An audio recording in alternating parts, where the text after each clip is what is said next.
Christmas is the most wonderful time of year. That's what the songs say, right? And yes, I think we can rightly say it is wonderful, but for some it is anything but. It can be a time when old hurts are brought up, family tension increases, and consumerism can turn ugly.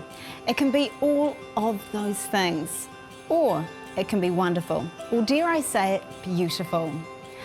From the get-go, the very concept of the Christmas story is beautiful. The idea that God would come to earth in the form of a baby, growing up in a family and a village to experience all the joys, hurts, and love of being a human. Now that's a beautiful concept. Another beautiful concept is that God didn't come as a baby to the most powerful of households with all the trappings and comforts that would have meant. But instead, Jesus came to earth to live with a humble Jewish family.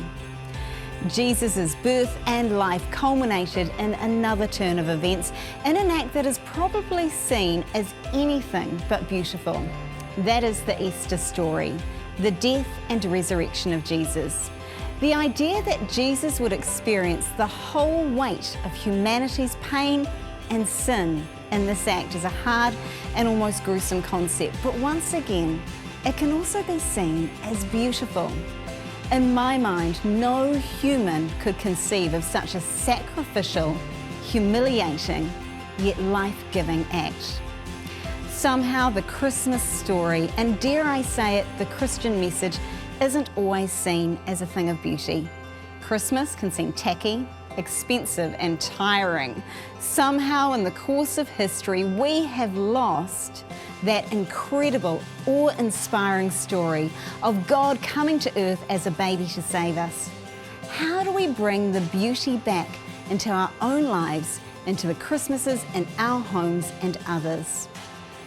Well, I think it's a matter of seeing beauty despite our circumstances, accepting the comfortable with the sometimes difficult. Anne Frank, who undoubtedly had a lot to be worried about, says this: "I don't think of all the misery, but of the beauty that still remains." If a young girl caught up in all the fear and terror of being a Jew in Nazi Germany can say this, I wonder if I too can look for the beauty in what has been a difficult last few months.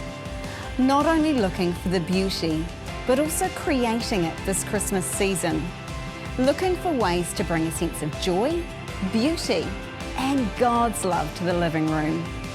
While we can't control the outcome of everything in this life, I pray for myself and for you this year that Christmas can be a time of joy, reflecting back the true beauty and wonder of Jesus' birth.